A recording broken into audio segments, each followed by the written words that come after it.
Bildiğiniz gibi bu sene maalesef sadece Batman'da değil, Güneydoğu'da bir kuraklıkla karşı karşıyayız.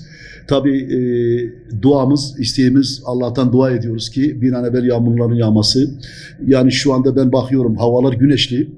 Pek anlamayan, bu şeyden anlamayan bu güneşin ne kadar güzel olduğunu söylüyor ama şu güneşin şu anda bu mevsimde, bugün de olması çok tehlikeli bir durum. Şu anda bizim burada yağmur ve kar olması lazım. Biz kardan vazgeçtik, yağmur da yoktur. Onun için yağmurların yağması memleketimiz sadece Batman değil bölge için çok faydalı olur. Meteoroloji haberine göre herhalde bir iki gün içerisinde yağmurun yağması bekleniyor. Dua ediyoruz inşallah yağmur yağarsa, gerçi yağsa dahi verimde büyük bir düşüklükle karşı karşıya kalacağız. Çünkü zamanında yağmur yağmadığı için buğday atılıyor, tohum tarlaya atılıyor, gübre atılıyor. Yağmur zamanında yağmasa o gübre o buğdayı yakıyor, kalan buğdayı da taneleri de böcekler yiyor.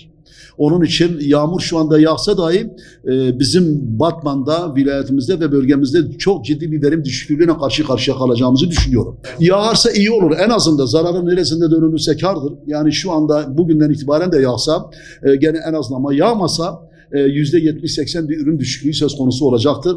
Bu da tabii tarım iyi olmadığı zaman hiç kimsenin durumu iyi olmaz.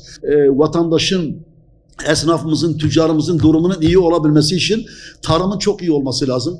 O da bu sene korkumuz inşallah yağmur yağar yağmasa bu benim bahsettiğim bütün kesimlerin durumu kötü olur. Şimdi çiftçilerimiz tabii gübre almışlar, çoğu borç almış. Mazot almışlar, bir sürü girdileri almışlar, borç almışlar. Bu ekinlerine karşılık borç almışlar. Tabii yağmur yağmasa bu çiftçilerimizin borç aldığı gübreciye para vermesi mümkün değil. Mazotçuya para vermesi mümkün değil. İlaççıya para verme, ilaç bayisine para vermesi mümkün değil. O da ayrı bir olay. O da ayrı bir olay ve ayrı bir tehlikedir. İnşallah Allah'tan duamız, temennimiz yağmurun yağması, en azından %50-60 da kurtarırsak bizim için büyük faydadır. Hiç yağmasa %70-80 kaybediyoruz.